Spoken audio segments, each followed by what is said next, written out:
Bismillah. A'udzu billahi minasyaitonir rajim. Bismillahirrahmanirrahim. Assalamualaikum warahmatullahi wabarakatuh. Alhamdulillahi rabbil alamin. Alhamdulillahilladzi khalaqas samawati wal ard wa ja'ala az-zulumati wan nur. Nashhadu an la ilaha illallah wa nashhadu anna Muhammadan abduhu wa rasuluh. Allahumma salli wa sallim wa barik ala Muhammad wa ala alihi wa ashabihi ajma'in. Rabbi shrah li sadri wa yassir li amri wahlul 'uqdatam min lisani yafqahu qawli. Syukur kita kepada Allah atas segala karunia yang Allah berikan kepada kita dengan banyak-banyak melafazkan alhamdulillahi rabbil alamin.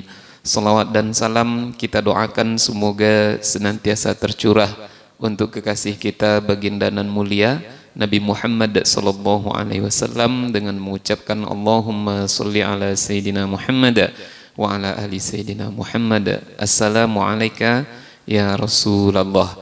Ayah ibu, orang tua kami, alim ulama, cerdik pandai, tokoh masyarakat, kita awali pertemuan kita maghrib ini dengan sama-sama membaca surat Al-Fatihah. Boleh? Ya. A'udzu billahi minasy syaithanir rajim. Bismillahirrahmanirrahim. Alhamdulillahi rabbil alamin. Ar-Rahmanir Rahim. Maliki yaumiddin. Iyyaka na'budu wa iyyaka nasta'in. Ihdinas siratal mustaqim. Siratal ladzina an'amta 'alaihim ghairil maghdubi 'alaihim waladdallin. Amin. Ayah bunda yang dirahmati Allah,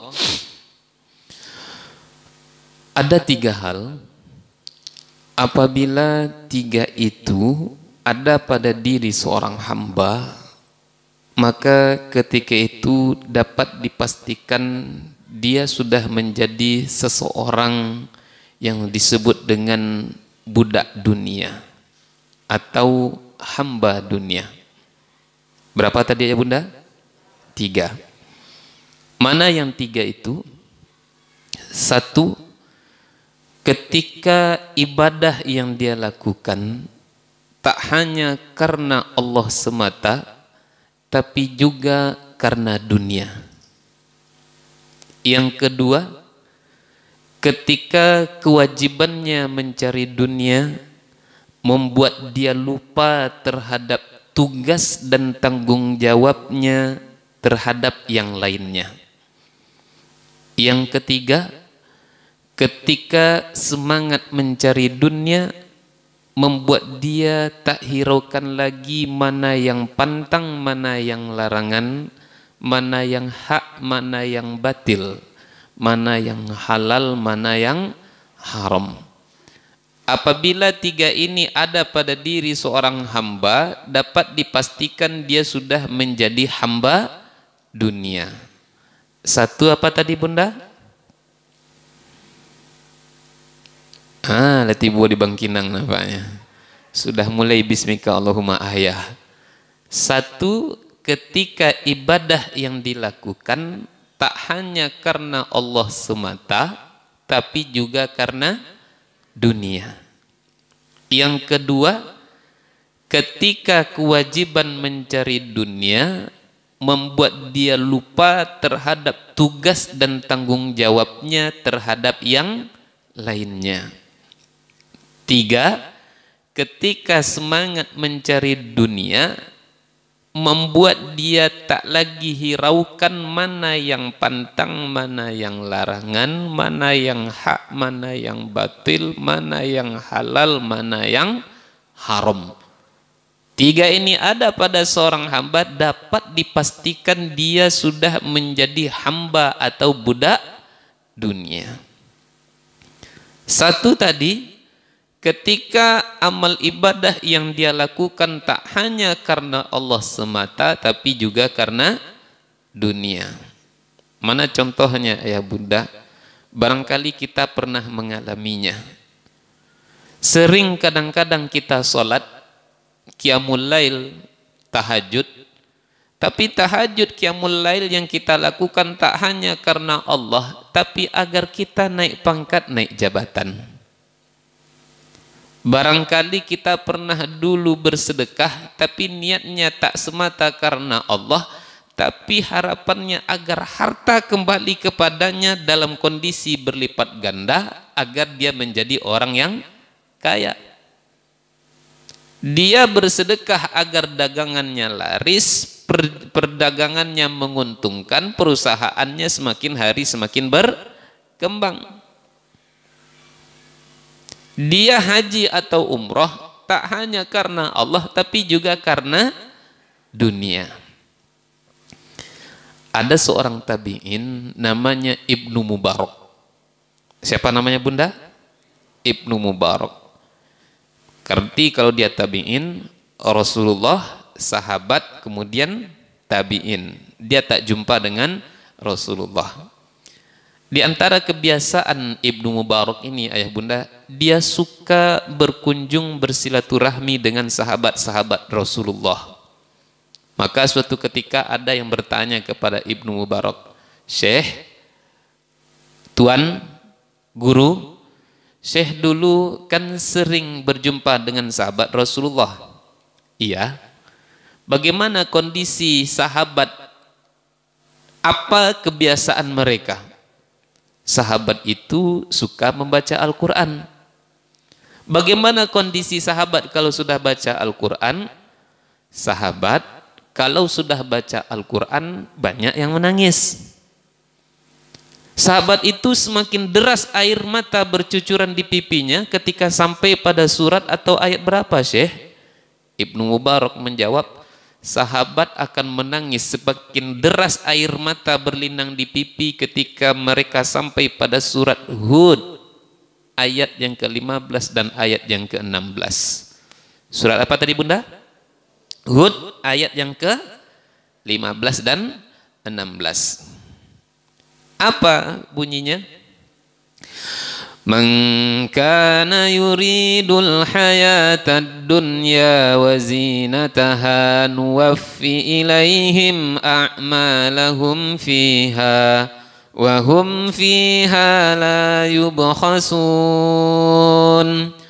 Ulaika alladzina laysa lahum fil akhirati illan nar wa habita ma sana'u wa batilum ma kanu ya'malun.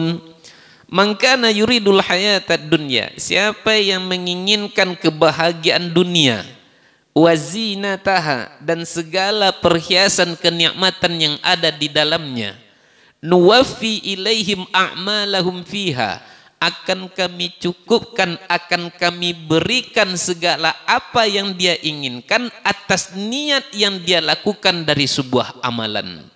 Wahum fiha la yubkhasun, sedikit pun mereka itu takkan dirugikan, kata Allah. Ulaika alladzina laisa lahum fil akhirati illan nar, mereka itulah orang-orang yang di yaumil kiamah kelak taklah mereka dimasukkan kecuali ke dalam nar, ke dalam neraka. Wa habita ma sana'u, dan terhapus sudah segala amal yang dilakukannya. Wa batilum ma kanu ya'malun, dan sia-sia segala amal soleh yang pernah dia kerjakan.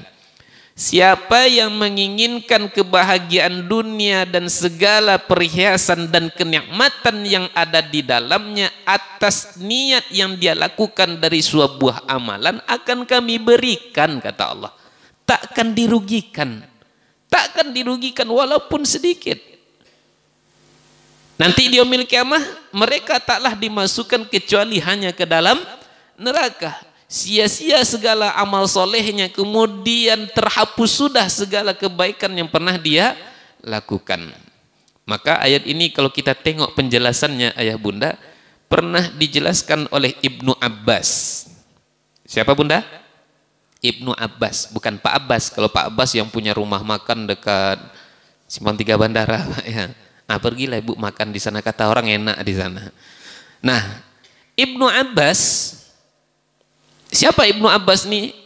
Di antara sahabat yang paling pandai, hebat dalam menjelaskan tafsir atau penjelasan-penjelasan ayat-ayat Al-Quran. Kenapa Ibnu Abbas begitu pintar memahami ayat-ayat Al-Quran? Karena Nabi pernah berdoa untuknya. Apa doa Nabi untuk Ibnu Abbas? Allahumma faqihhu fiddin wa alimhu ta'wil. Ya Allah, mohon berikan pemahaman agama kepada Ibnu Abbas ini, dan kemudian mohon anugerahkan kepadanya ilmu tentang tafsir, ilmu tentang takwil. Saking hebatnya Ibnu Abbas ini ayah bunda, pernah suatu ketika sahabat-sahabat senior cemburu kepada Ibnu Abbas. Kok sahabat bisa cemburu, sempat iri kepada Ibnu Abbas? Suatu ketika Umar bin Khattab mengumpulkan sahabat-sahabat senior, khususnya mereka yang pernah ikut dalam perang Badar. Contoh yang seusia-seusia ayahanda ini. Dikumpulkan sahabat-sahabat senior oleh Umar bin Khattab. Kemudian dipanggil sama Umar bin Khattab Ibnu Abbas untuk ikut juga rapat. Sahabat kemudian bertanya, ini budak kecil ini kenapa diikutkan pula sama kita? Kan masih kecil, kita juga punya anak-anak, sementara anak-anak kita tak diikutkan untuk berdiskusi bersama kita. Maka dijelaskan oleh Umar, dia itu paham tentang ayat-ayat Al-Quran, dia mengerti tentang tafsir dan takwil. Umar ketika itu mengumpulkan sahabat-sahabat senior, di antara tujuannya ingin tahu apa saja makna yang terkandung dalam surat An-Nasr. Inna a'tayna, atau surah Al-Kautsar. Nah, kan dah bismika Allahumma ahya nih, ha. An-Nasr, ingat ayatnya ya bunda? Kita baca sama-sama. Idza jaa nasrullahi wal fath wa ra'aitan nasa yadkhuluna fi dinillahi afwaja fasabbih bihamdi rabbika wastaghfir innahu kana tawwaba. Idza jaa nasrullahi wal fath, apabila pertolongan Allah sudah datang, nanti Mekah akan dimerdekakan, Mekah akan ditaklukkan. Umar bertanya kepada para sahabat, dan kemudian ketika itu bertanya juga kepada Ibnu Abbas yang masih kecil. Mungkin kalau kita ukur-ukur barangkali SMP atau SMA lah ya bunda. Ibnu Abbas, apa pandanganmu tentang ayat ini? Apabila pertolongan Allah sudah datang, kemudian nanti Mekah akan ditaklukkan. Maka ketika itu Ibnu Abbas bersedih. Kenapa Ibnu Abbas bersedih? Apa kata Ibnu Abbas? Ini ayat diantara maknanya adalah isyarat bahwasanya ajal Nabi semakin dekat. Isyarat ajal Nabi semakin dekat. Kan tak lama setelah Fathul Mekah, Nabi kemudian meninggal dunia. Maka apa penjelasan Ibnu Abbas berkaitan dengan ayat yang kita baca tadi, surat Hud ayat berapa tadi bunda? 15 dan 16. Apa kata Ibnu Abbas? Man amila salihan iltimasad dunya sauman au salatan au tahajjudan bil laili la ya'maluhu illa iltimasad dunya yaqulullahu wa fihi alladhi iltamasa fid dunya minal mathabah wa habitu amaluhu alladhi kana ya'maluhu iltimasad dunya wa huwa fil akhirati minal khasirin. Man amila solihan, siapa yang beramal soleh iltimasat dunia, karena dunia. Contohnya apa? Sauman, puasa, au solatan, atau solat, au tahajjudan bil laili, atau tahajud di waktu malam.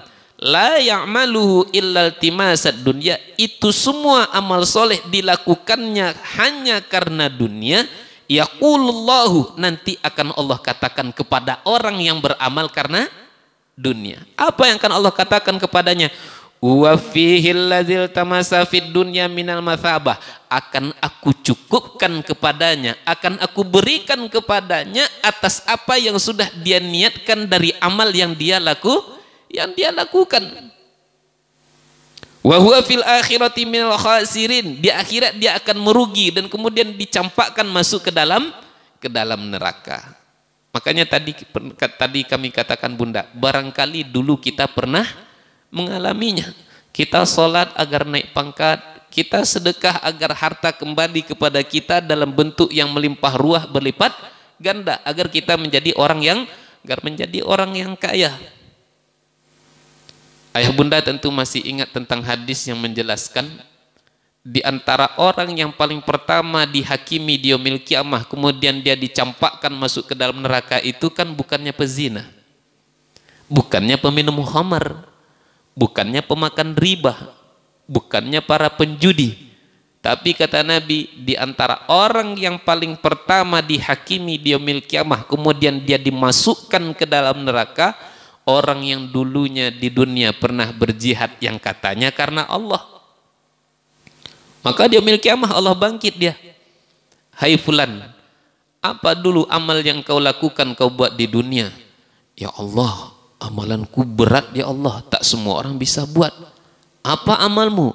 Aku dulu di dunia berjihad karena engkau ya Allah. Beratnya kok berat? Karena saking beratnya tantangannya, anak bisa menjadi yatim, istri bisa menjadi janda, nyawa bisa melayang. Aku mati tak dalam keadaan dikafankan juga, tak dimandikan. Maka tempat yang paling layak untuk para mujahid itu kan surga, ayah bunda. Allah perlihatkan kepadanya surga. Senanglah dia. Dalam keadaan senang riang gembira, kadzabta, kata Allah. Dusta kau ini, kata Allah. Kau bohong. Kau katakan dulu berjihad beramal karena aku. Oh tidak, aku tahu dengan apa yang terlintas di dalam hatimu. Kau dulu berjihad bukan karena aku, tapi kau dulu berjihad agar disebut mujahid, agar disebut syuhada, agar mendapatkan gelar kehormatan, pangkat ini dan itu segala macamnya. Itu semua sudah kau dapatkan dulu di dunia. Hari ini engkau tidak layak untuk masuk ke dalam surgaku, kata Allah Subhanahu wa ta'ala. Diseret ke neraka dalam keadaan hina. Wajahnya yang diseret, bukan kakinya Pak, wajahnya. Begitu Allah menghinakan orang yang beramal tapi cacat. Cacat amalnya dari mana? Niatnya. Yang kedua, siapa orang yang akan dihakimi pertama kali kemudian diseret masuk ke dalam neraka? Yaitu orang yang cinta dengan majelis ilmu, cinta kepada Al-Quran.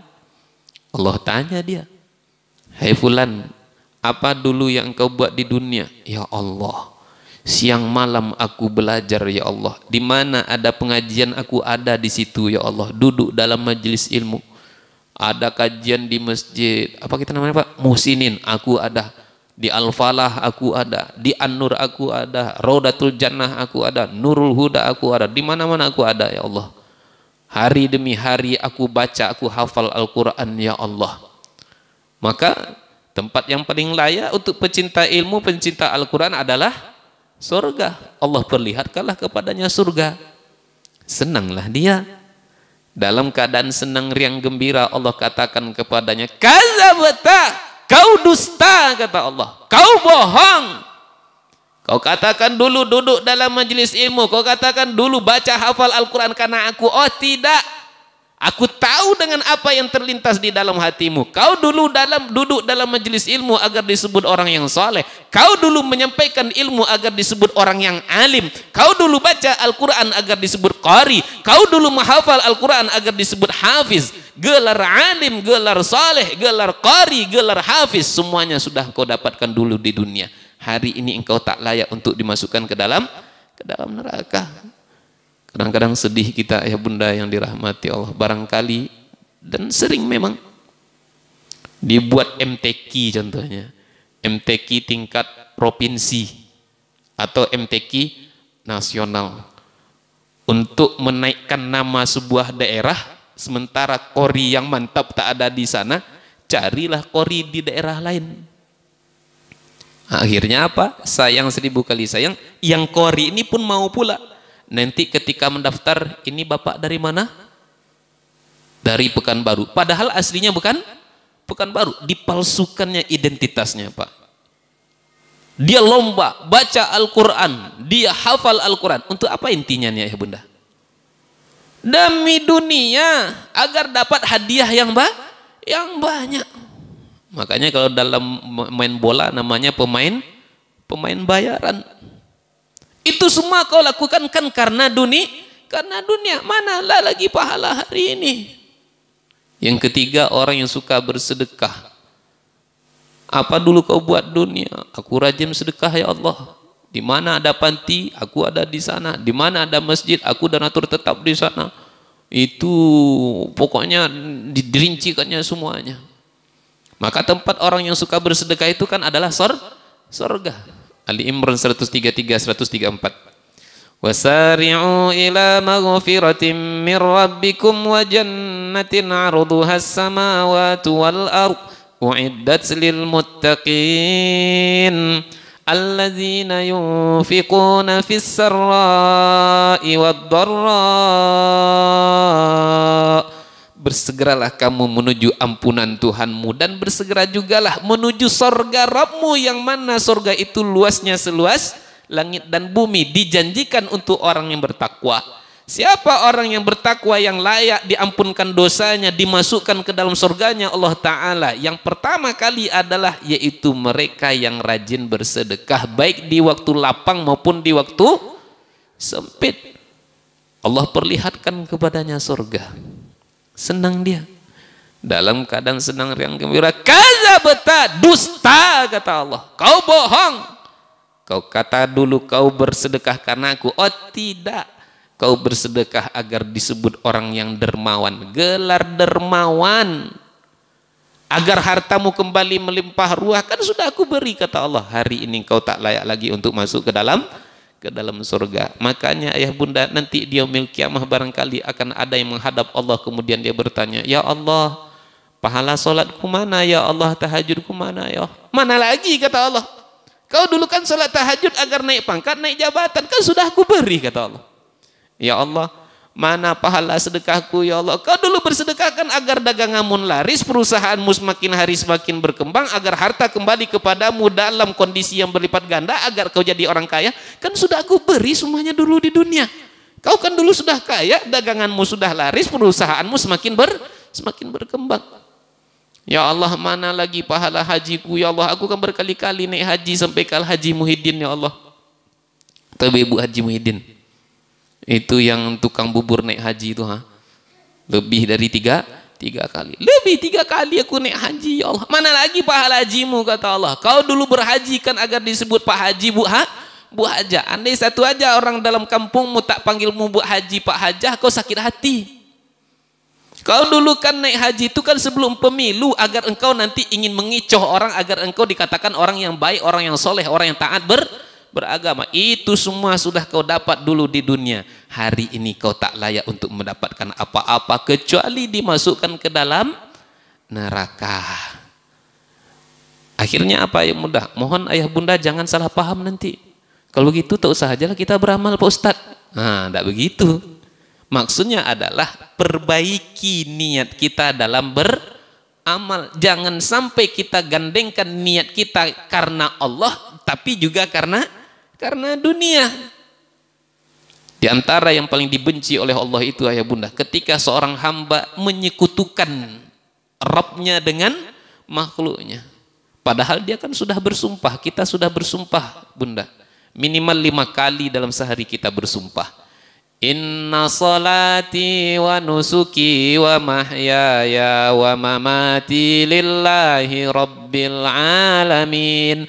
Sesungguhnya salatku, segala amal ibadahku, apapun lah bentuknya, mau sedekah, mau haji, mau umroh, mau akikah dan segala macam bentuknya, wa mahyaya hidupku, wa mamati bahkan sampai matiku nanti ya Allah, itu semuanya lillah untuk engkau ya Allah. Sekarang dia sholatnya agar naik pangkat jabatan, sekarang dia bersedekah agar jadi orang yang kaya. Makanya di saat itu ayah bunda, dia sudah mengingkari walam yakullahu kufuwan Tak ada yang setara dengan Allah. Sekarang dia setarakan antara Khalik dengan makhluk. Ia setarakan antara Allah dengan ciptaannya berupa dunia. Syirik sudah ketika itu. Makanya kita perbaiki. Oh Ustaz, dulu saya sering seperti itu. Tak ada obatnya melainkan bertaubat. Berat rasanya ikhlas itu Pak Ustadz. Ikhlas itu amalan hati, butuh mujahadah, butuh kesungguhan. Hari ini karena si fulan, besok karena ini, besok karena itu. Tak masalah, awal-awal tak masalah, sekalipun dalam keadaan terpaksa. Apa sebab ayah bunda? Bisa karena terbiasa. Barangkali dulu ibu risih pakai jilbab dalam, ya kan bunda ya, risih pakai jilbab dalam, tapi kemudian dengan dibiasakan justru tak enak rasanya kalau tak pakai jilbab dalam. Bunda dulu berat untuk sholat duha, tapi sekarang rasanya berat untuk tidak sholat duha, sekalipun dalam kondisi yang amat sangat sulit. Contoh nih, bunda mau pulang kampung dari Pekanbaru menuju mana, mau Pasaman, mau ke Medan, terserah kemana lah pun perginya. Jam 6 kita berangkat dari rumah. Ibu biasanya sholat duha jam 9 atau jam 10. Di tengah jalan ibu pasti risih nanti. Dia apa rasanya yang belum lagi ya?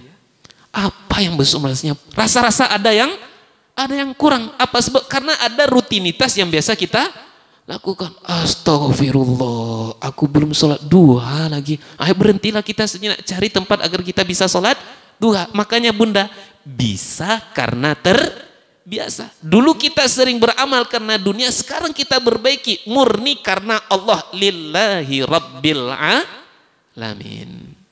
Yang kedua, ciri orang yang diperbudak oleh dunia, ketika semangat mencari dunia membuat dia lupa terhadap tugas dan tanggung jawab terhadap yang lainnya. Ayah bunda, kadang-kadang ini sering terjadi pada diri kami laki-laki. Sering atas alasan mencari nafkah, tak ada lagi waktu untuk mendidik anak bagaimana sholat yang baik, bagaimana ruku sujud yang betul. Sering kadang-kadang atas alasan mencari dunia, mencari nafkah, tak ada lagi waktu untuk mendidik anak perempuan bagaimana semestinya berhijab menutup aurat. Sering atas alasan mencari nafkah, tak ada waktu lagi untuk mendidik istri supaya bisa menjadi istri yang solehah. Sering kadang-kadang atas alasan dunia orang tak mau menikah, yang bujang-bujang maupun yang gadis, atas alasan karir, meniti karir. Ada 3 perusahaannya meniti karir juga lagi. Mau berapa perusahaan nak dibuat? Bahkan kadang-kadang atas alasan karir, seorang istri pun lalai terhadap tugas dan tanggung jawabnya terhadap suaminya. Atas alasan mencari nafkah, tak ada waktu untuk mendidik anak bagaimana sholat yang baik, sholat yang betul, rukuk sujud yang benar. Padahal Nabi sudah katakan, muru auladakum bis sholati wahum abna'u sab'a sinin. Suruhlah anakmu sholat kalau sudah berusia 7 tahun. 7 tahun itu semestinya sudah pandai anak sholat, tak dibimbing lagi. Ditegaskan lagi oleh Nabi, kalau sudah 10 tahun tak juga pandai, diapakan? Wadribuhum, pukul, kata Nabi. Pukul. Ustadz, suamiku tak sholat Pak Ustadz. Dah berapa usia suami ibu? Baru 60 tahun Pak Ustadz. Tak boleh ibu pukul-pukul.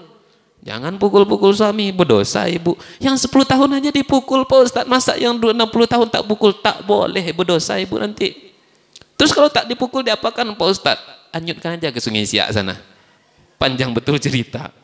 Iyo pula kecil ibu-ibu nanti berkasus awak. Gampang Ustadz masuk penjara sekarang. Kan gampang Ustadz masuk penjara sekarang. Dah banyak dah. Ada aliran sesat, ajaran tak betul ditunjukkan Doni Putra. Seorang istri disuruh menghanyutkan suaminya ke Sungai Siak. Viral pula nanti di media sosial. Canda saja ya bunda. Tegas Nabi berbicara tentang sholat. Ayah bunda pernah suatu ketika, kayak yang tadi saya terlambat sholat maghrib. Jadi suatu ketika Pak, belum sebulan lagi. Saya terlambat sholat maghrib karena jauh. Jadi soft paling belakang itu anak-anak. Usianya paling prediksi kelas 2 SMP atau kelas paling tinggi kelas 2 SMA. Berarti kan enggak anak-anak lagi ya bunda ya, sudah remaja. Nah, Masuk sudah mau ruku rakaat pertama itu, sudah baca ayat setelah Al-Fatihah. Tengok-tengok kiri kanan. Pas ruku kemudian macam mana rukunya? Pas sujud, Pak. Enggak sujud nih. Sujud, kemudian ketika mau duduk antara dua sujud, ditekannya, ditahannya kepala kawannya. Itu gini-gini kawannya di bawah. Kawan di depan tarik-tariknya kakinya. Ayah bunda, kalau kiranya 2 SMA, berapa umurnya tuh? Berapa usianya itu ya bunda? Taruhlah 16 atau 17 tahun. 17 tahun sholatnya masih seperti itu. Salah siapa? Salah siapa ya bunda? Salah orang tua. Atas alasan mencari nafkah, tak ada waktu untuk mendidik anak bagaimana tulis baca Al-Quran yang baik dan benar. Al-Fatihahnya masih kacau balau. Alhamdulillahi Rabbil Alamin, Ar-Rahmanir-Rahim, Maliki Yaumiddin, Iyyaka na'budu wa iyyaka nasta'in, Ihdinas siratal mustaqim, siratal ladzina an'amta 'alaihim ghairil maghdubi 'alaihim waladdallin. Amin, kata dia pula. Kok bisa itu terjadi? Atas alasan apa tadi ya bunda?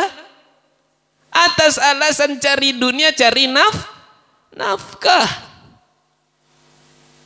Kadang-kadang ayah bunda saya kalau tak ada jadwal untuk khutbah, maka berarti kita jadi pendengar. Pernah duduk di sebelah saya mahasiswa, khatib asik berapi-api berkhutbah, dia main game online di bawah. Salah siapa? Bukan salah dia, tapi salah kedua orang tua. Pandai tidaknya anak sholat, pandai tidaknya anak mengaji, tahu tidaknya dia dengan agama, itu bukan tanggung jawab guru TPA. Itu bukan tanggung jawab guru SD, guru SMP, guru SMA, tapi tanggung jawab kedua orang tua. Anfusakum wa ahlikum naro, jaga dirimu dan keluargamu dari siksa api neraka. Kesuksesan seorang suami, seorang ayah taklah dilihat hanya ketika dia bisa mengumpulkan uang yang begitu banyaknya. Kesuksesan seorang suami, seorang ayah tak hanya dilihat ketika dia mampu buat perusahaan di mana-mana.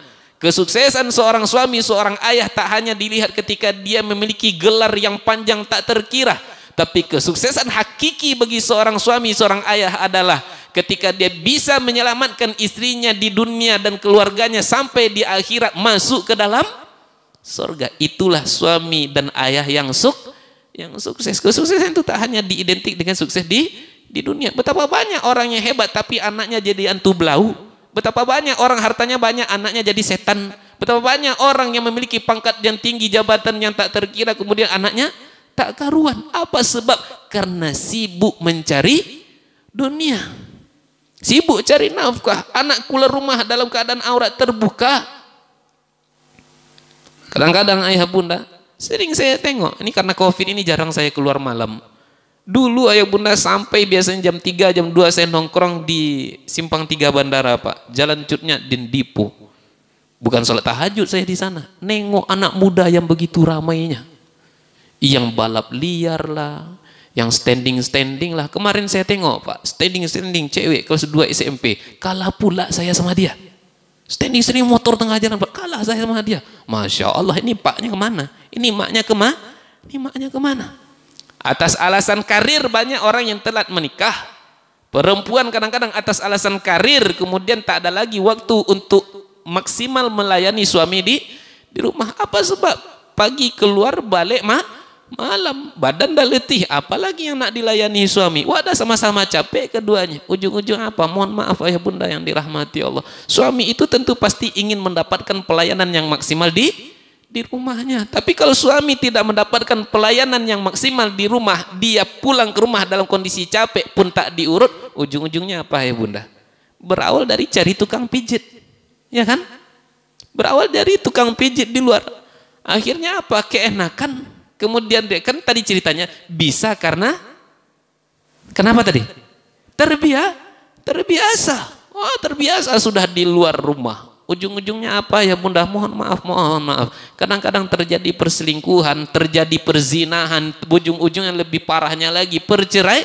perceraian, hancur kehidupan rumah tangga. Apa sebab? Istri sudah terlalu sibuk dengan karirnya. Yang lebih lagi kadang-kadang ayah bunda, kalau tak ada ilmu agama, kalau dia istri seorang wanita punya harta, dia punya jabatan, dia punya ilmu yang tinggi, sementara suaminya lebih di bawah daripada dirinya, itu tak ada lagi tuh, Pak.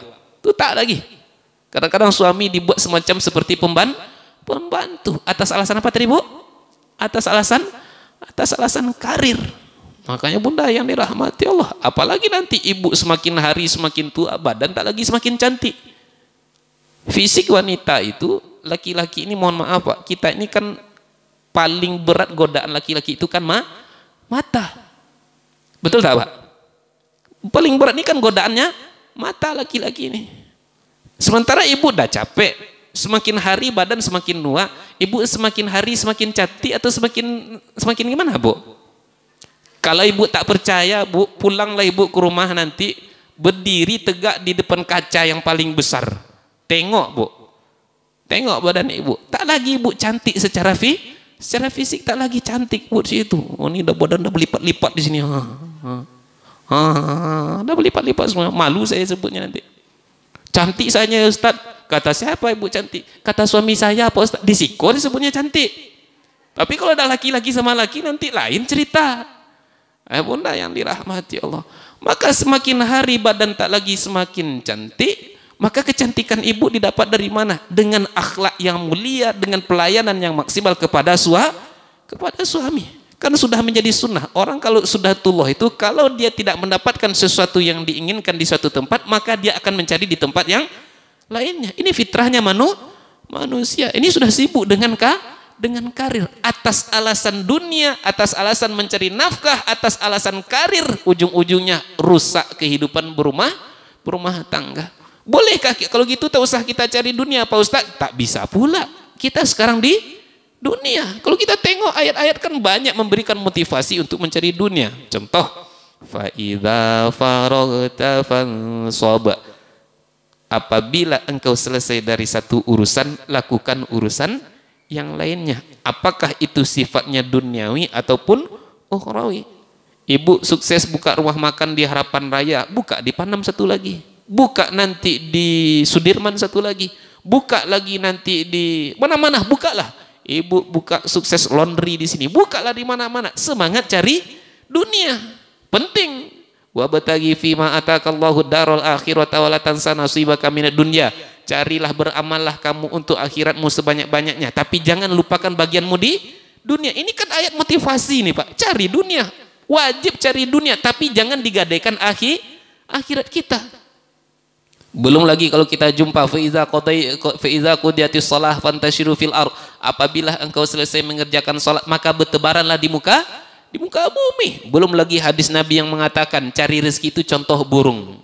Bagaimana burung cari rezeki? Pagi-pagi dia keluar dari sarangnya dalam keadaan paruh, dalam keadaan perutnya kosong. Kemudian sore dia balik dalam kondisi perutnya kenyang, paruhnya penuh dengan makanan. Semangat cari rezeki dari pagi sampai sore. Maka kalau kita tengok dari hadis ini ayah bunda, semangat cari dunia itu dari pagi sampai sore. Taklah lebih contohkan dengan burung, pagi-pagi keluar, sore dah balik. Artinya apa? Kalau kita contohkan, kita detailkan waktunya. Contoh pagi kita jam 7 keluar, sorenya kira-kira balik jam berapa Pak?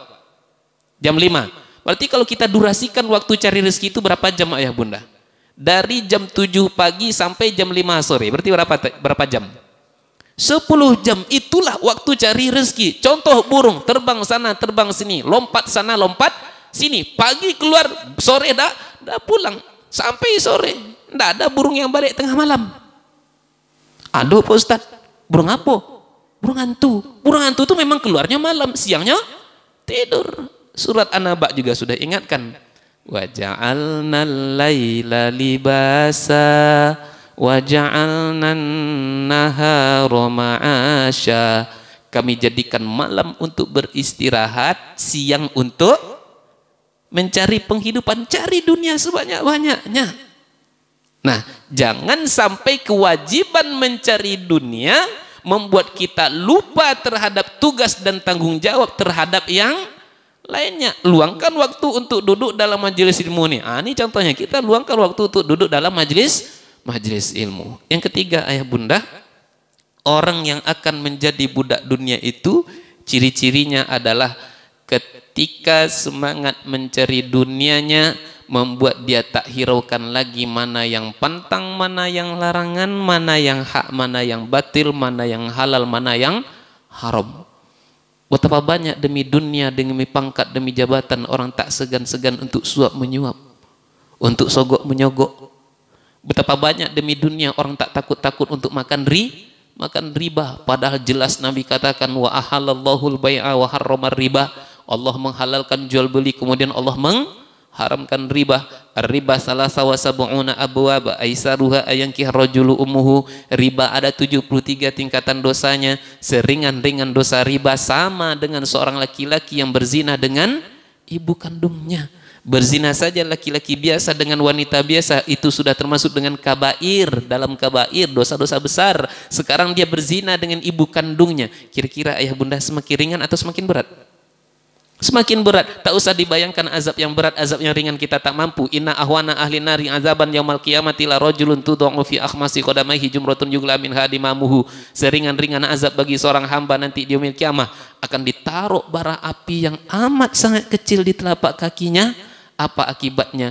Melelehlah otaknya dibuatnya. Silakan tak percaya, tapi ingat, summa la tarawunnaha ainal yakin. Nanti akan kita tengok, nanti kita akan rasakan. Famay ya'mal mithqala dzarratin khairan yarah wa may ya'mal mithqala dzarratin syarran yarah. Tak takut suap menyuap, sogok menyogok, padahal tegas Nabi katakan, la'anallahu rashi wal murtashi. Allah melaknat penyuap dan orang yang menerima suap.